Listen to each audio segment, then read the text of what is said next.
When the holidays start to feel a bit repetitive, reach for a Sprite Winter Spiced Cranberry and put your twist on tradition.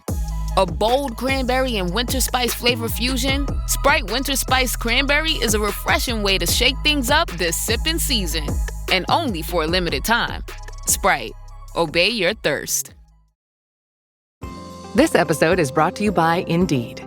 You're ready to move your business forward, but first, you need to find the right team. Start your search with Indeed-sponsored jobs. It can help you reach qualified candidates fast, ensuring your listing is the first one they see. According to Indeed data, sponsored jobs are 90% more likely to report a hire than non-sponsored jobs. See the results for yourself. Get a $75 sponsored job credit at Indeed.com/podcast. Terms and conditions apply.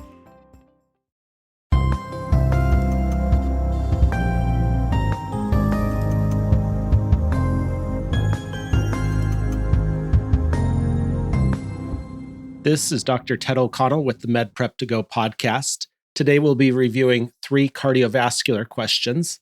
This is a reminder that you can also find these questions on our website along with many others at medprep2go.com. If you'd like to get involved helping us to develop questions for this question bank, please contact me at ted.medprep2go@gmail.com. If you like what we're doing, please subscribe to the podcast and consider giving us a review and letting your friends know about what we're up to. All right, let's get started with the first question. A 65-year-old man presents to the clinic for emergency department follow-up with a complaint of right forearm pain, bruising, and increased swelling. He reports that 2 weeks ago, he slipped and fell in his shower and hit the right arm on the side of the tub. He did not hit his head or lose consciousness. He presented to the emergency department 3 days ago with complaints of continued pain and bruising. X-rays in the emergency department were negative for fracture. He was discharged on ketorolac for pain and swelling. Past medical history includes coronary artery disease, hypertension, atrial fibrillation, prediabetes, and insomnia. The patient does not drink alcohol or use tobacco. His current medications include lisinopril, trazodone, metoprolol, rivaroxaban, and vitamin D3. Vital signs are within normal limits. Physical examination reveals an irregular rhythm at a rate of 78 beats per minute. Pulses are 2+ and symmetric in all extremities. There is moderate swelling of the right medial forearm with frank ecchymosis and a focal area of induration measuring approximately 4 centimeters by 5 centimeters. There is full range of motion of the right elbow and wrist without crepitus, joint pain, or increased pain in the right forearm. Upper extremity duplex ultrasound shows retrograde flow and compressible veins throughout the right upper extremity. Which of the following is the most likely cause of this patient's sudden worsening of symptoms? A. Compartment syndrome. B. Deep vein thrombosis. C. Hematoma. D. Occult ulna fracture. Or E. Superficial thrombophlebitis. The correct answer is C. Hematoma. This patient is currently taking the anticoagulant rivaroxaban that acts by inhibiting factor 10A. Patients are advised not to take nonsteroidal anti-inflammatory drugs or NSAIDs while on anticoagulants due to additive effects and increased risk of bleeding.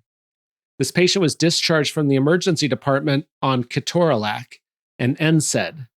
This patient's increased swelling and induration is likely a worsening hematoma secondary to increased bleeding due to this unfavorable medication interaction. Answer choice A, compartment syndrome, is incorrect. This patient has symmetrical, normal pulses, minimal pain, and does not have increased pain with range of motion, making compartment syndrome unlikely. Acute compartment syndrome typically presents with excruciating pain out of proportion to what would be expected based on the injury, as well as decreased pulses and increased pain with use or stretching of the involved muscles, which this patient does not have. Answer choice B, deep venous thrombosis, is incorrect. This patient's ultrasound findings are normal with good flow and compressible veins, ruling out deep venous thrombosis. Answer choice D, occult ulna fracture, is incorrect. This patient has sudden increased swelling of the forearm. An acute fracture that is 2 weeks old would likely present with decreased pain and swelling compared to initial presentation. Answer choice E, superficial thrombophlebitis, is incorrect. Superficial thrombophlebitis is caused by thrombosis and irritation of superficial veins. This typically presents as superficial red streaks of the veins with or without a palpable cord. This patient's physical exam shows frank ecchymosis with a large annular area of induration, making thrombophlebitis unlikely. The ultrasound also did not demonstrate evidence of thrombophlebitis. The key learning point here: patients taking anticoagulant medication should not take NSAIDs due to additive effects and increased risk of bleeding. Question 2. A 78-year-old man presents to the emergency department for a 2-day history of severe stabbing chest pain radiating to the back. His past medical history includes ST elevation myocardial infarction, or STEMI, with percutaneous coronary intervention to the proximal left anterior descending artery. He also has insulin-dependent diabetes mellitus, hypertension, and paroxysmal atrial fibrillation. His wife at bedside mentions his most recent health issue was diarrhea from a month prior, which self-resolved within 5 days. The patient is admitted to the hospital and has a series of diagnostic studies, including serial troponins, which are negative, a transthoracic echocardiogram, and a nuclear cardiac stress test, which are all within normal limits. He also has bilateral lower extremity duplex ultrasonography, which is negative for deep vein thrombosis. Computed tomography angiography, or CTA, of the chest and abdomen shows an intramural hematoma throughout the descending aorta, with a small area of dissection noted at the distal descending aorta. There is aneurysmal dilatation of the origin of the superior mesenteric artery, measuring up to 1.6 centimeters. There's also a small left pleural effusion with left lung base atelectasis. Which of the following is the most likely underlying cause of the most likely diagnosis? A, descending aortic dissection from atherosclerosis. B, mycotic aneurysm from a large vessel vasculitis. C, myocarditis. D, non-typhoidal salmonella aortitis. Or E, ST elevation myocardial infarction. The correct answer is D, non-typhoidal salmonella aortitis.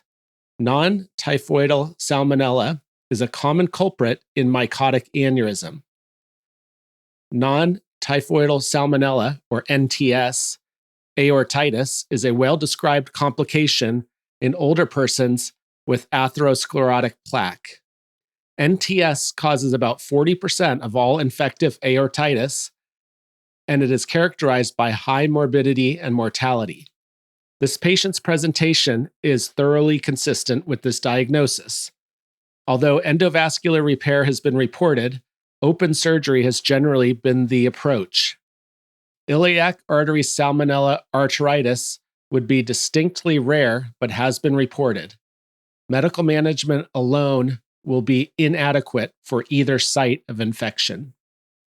Answer choice A, descending aortic dissection from atherosclerosis, is incorrect.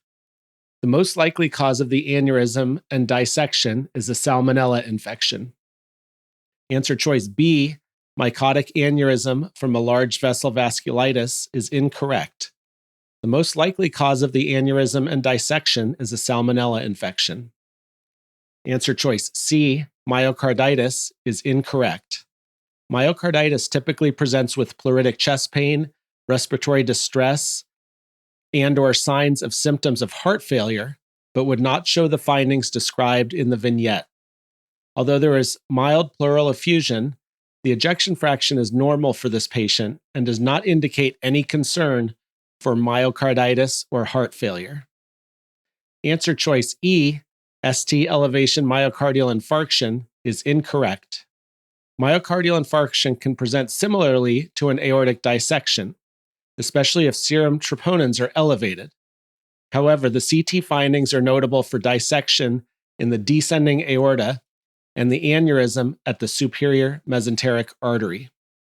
The key learning point: non-typhoidal salmonella, or NTS, can cause mycotic aneurysm by seeding in atherosclerotic plaques, and aortitis is a well-described complication of the infection. In Walmart's Newville, time was ticking away. Only a few nights left till the big holiday. But last-minute gifters had no need to worry. Walmart Express Delivery got their gifts in a hurry. From Nintendo to Nespresso and Lego flowers, they could check off their lists in as fast as an hour. All of Newville, East, West, South, and North, could order gifts up until 5 p.m. on December 24th. So this holiday, just do as the Who's do. With gift delivery this fast, they all gasped. From Walmart? Who knew? Subject to availability, terms and fees apply. Oh, Hilton stay, oh, Hilton stay. Your beds are soft and cozy. No lumpy couch, no stiff futon, no shower line at crack of dawn. Oh, Hilton stay, a holiday you're saving. When you want holiday comfort you can count on, it matters where you stay. This season, enjoy spacious, comfortable rooms and friendly service when you book with Hilton instead. Hilton for the stay. Question 3. A 74-year-old man presents to the emergency department at a local community hospital after a mechanical fall, causing him to be stuck between the toilet and the wall. He is found to have a creatinine kinase of 1,600 and creatinine of 1.3. He is treated appropriately for rhabdomyolysis. He subsequently complains of abdominal pain and some dizziness. A CT scan of the abdomen and pelvis shows marked free air and oral contrast extravasation in the right upper quadrant, with the site of perforation appearing to be the duodenum. The patient's vital signs include a blood pressure of 110 over 65 millimeters of mercury, heart rate of 50 beats per minute, respirations of 14 per minute, and an oxygen saturation of 98% on room air. An electrocardiogram is performed and is shown below, which you can look at online at MedPrep2Go, but I will describe it for you since we're doing this in audio format. The electrocardiogram shows complete atrioventricular block, also known as third-degree atrioventricular dissociation. Which of the following is the most appropriate next step in management?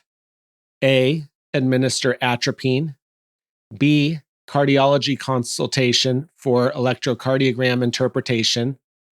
C, general surgery consultation for consideration of emergent laparoscopic surgery. D, start a dopamine drip.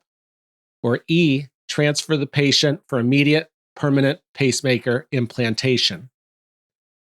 The correct answer is C, general surgery consultation for consideration of emergent laparoscopic surgery.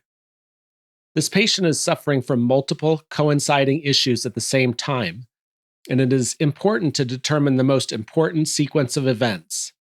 In this case, the patient has a perforation in his abdomen, which is an emergency and requires emergent surgery. Although this patient has a complete atrioventricular block, also known as a third-degree AV dissociation, as I mentioned, this should not delay surgery, and the patient can have a temporary transvenous pacemaker placed at the bedside prior to surgery. Once the patient makes it out of surgery successfully, the need for a permanent pacemaker can be determined with the help of a cardiologist. Answer choice A, administer atropine, is incorrect. Administering atropine can be attempted for Mobitz 2, and complete AV dissociation or third-degree heart block, but will most likely not be beneficial. Atropine works at the sinoatrial and AV nodes through its effect on the vagus nerve. But if conduction abnormalities are below the site of action of atropine, as it is in Mobitz 2 and third-degree heart block, this drug will typically have an insignificant effect. Answer choice B, cardiology consultation for electrocardiogram interpretation, is incorrect. The patient's electrocardiogram shows complete AV block that does not require cardiology consultation for interpretation. Answer choice D, start a dopamine drip, is incorrect. A dopamine drip can be used in symptomatic bradycardia when atropine is not effective and as chemical pacing when transcutaneous pacing is unavailable. Answer choice E, transfer the patient for a permanent pacemaker implantation, is incorrect. As noted previously, once the patient's surgical emergency is addressed, cardiology consultation can be obtained for permanent pacemaker placement. The key learning point here is an abdominal perforation is a surgical emergency. There should be no delay in taking a patient to surgery. All right, that's the end of this episode. Please do check out our other Step 2 episodes. A reminder that you can find these questions and many more at medprep2go.com. And if you found the content of these questions useful, please do check out the USMLE Step 2 podcast.